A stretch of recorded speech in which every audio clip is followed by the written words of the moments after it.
KR Visakha news channel కి స్వాగతం. Decisions are going on అని చెప్పారు. దట్ ఇంకో విషయం చెప్తున్నా మీకు, బంధు అనేది ప్రజాస్వామ్యంలో ఒక బ్రహ్మాస్త్రం. ఎవరైనా బంధు ప్రకటించే ముందు సినిమా ఇండస్ట్రీలో అకార్డింగ్ టు నామ్స్ 3 వారాల ముందుగా తెలియపరచాలి. ఇదిగో పలానా ఇష్యూ మీద మేము ఫైట్ చేస్తున్నాం, అది ఇంకా కొలిక్కి రాలేదు కాబట్టి మేము బంధు ప్రకటించబోతున్నాం అనే విషయాన్ని నిర్మాతలకు 3 వారాల ముందు తెలియపరచాలి. This is norms, it's a preamble.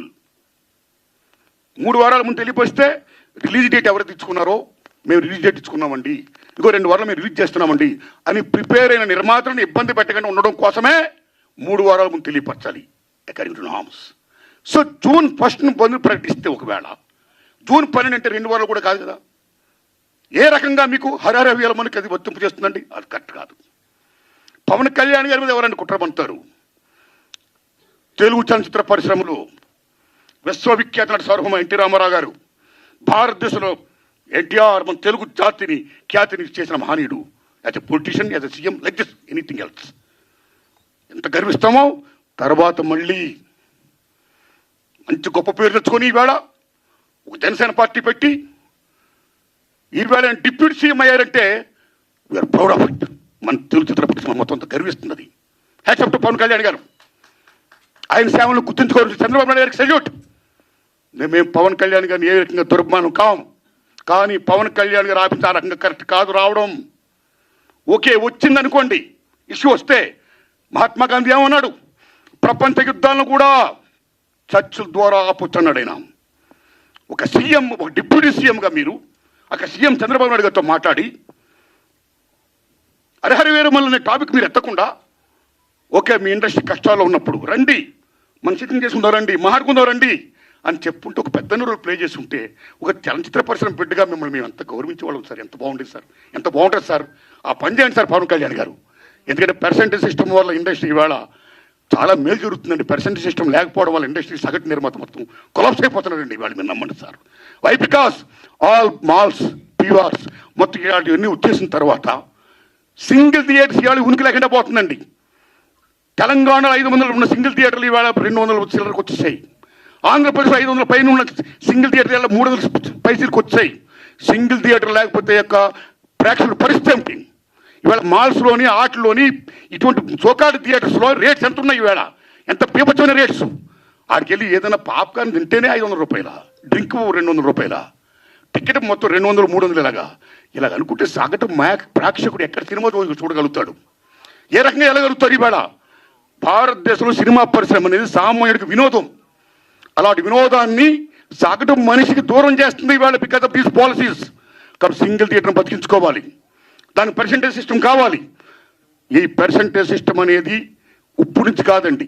నేను ఎందుకు ప్రశ్న పెట్టానంటే since 25 years the issue is going on.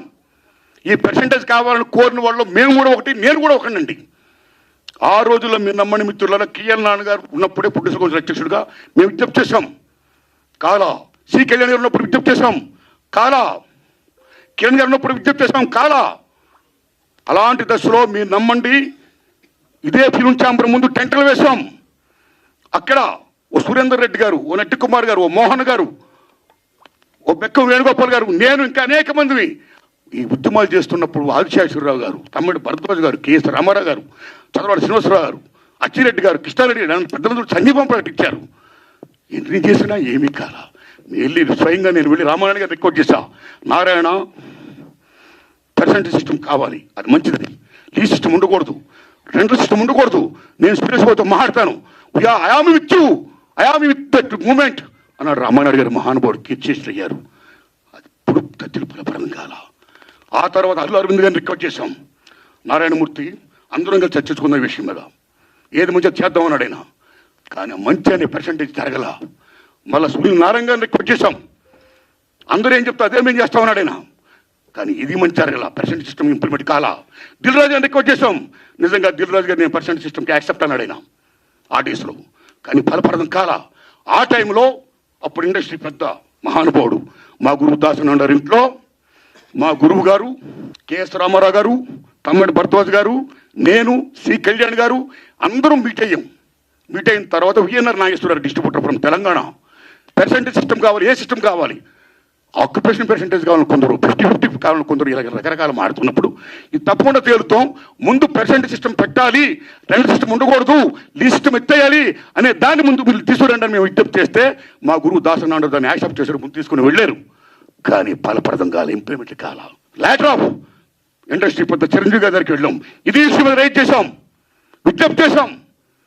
Tickets race పెంచుద్దని చెప్పడం ఇష్యూలో కానీ ఈ ఇష్యూలో కానీ ఆయన కృషి చేశాడు, మరీ ఫలప్రదం కాల.